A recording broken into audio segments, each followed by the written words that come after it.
Le congrès Monaco Âge Oncologie, un congrès francophone qui a lieu tous les 2 ans en principauté et qui rassemble de nombreux médecins, pharmaciens et spécialistes de la santé dans le domaine de l'oncogériatrie. L'oncogériatrie assure à tout patient âgé atteint d'un cancer une prise en charge adaptée.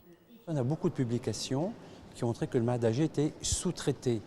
On disait âgé, donc il avait plus de 65 ans, 70 ans, on disait c'est un vieux, et on lui faisait des doses de médicaments un peu moins, des opérations moins importantes, des doses de radiothérapie plus faibles.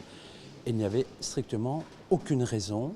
Donc depuis qu'on a fait ce congrès, on a commencé à faire des évaluations du malade âgé pour voir s'il était en état de supporter les traitements, chose qui n'existait pas il y a 10 ans.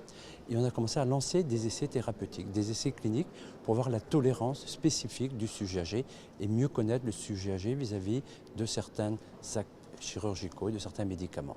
Donc là, on a fait depuis 10 ans beaucoup de progrès grâce à ce type de réunion. Les données démographiques montrent qu'en région PACA, la population générale vieillit. Aujourd'hui, près d'un tiers des cancers surviennent après 75 ans et on estime qu'en 2050, un cancer sur 2 sera diagnostiqué chez les patients de plus de 75 ans. C'est pourquoi ce congrès Monaco Âge Oncologie est très prisé des professionnels. Les thèmes sont extrêmement divers. Je crois que le premier d'entre eux, c'est la nécessité de la collaboration entre les cancérologues d'un côté, qui connaissent la maladie cancéreuse, et les gériatres de l'autre, qui connaissent les malades, eux, et surtout leur fragilité. Donc un des premiers aspects, c'est comment appréhender la fragilité de la personne âgée de façon à éviter de faire des traitements qui seraient éventuellement trop toxiques. Ensuite, toute la partie actualité est consacrée au développement des nouveaux médicaments anticancéreux, parce qu'il y en a beaucoup qui apparaissent actuellement et qui nous aident à mieux traiter les patients. Mais les patients âgés tolèrent les traitements de manière différentes, alors il faut savoir s'adapter. Donc ça, c'est encore un thème important. Troisième catégorie de thèmes abordés, c'est la biologie à la fois du vieillissement et la biologie du cancer, puisque les deux sont liés. À la fois, il y a la personne âgée vieillit, ses organes vieillissent et sa maladie cancéreuse, elle est très souvent différente de celle de la personne plus jeune. Donc ce sont grosso modo l'ensemble des thèmes qui sont abordés.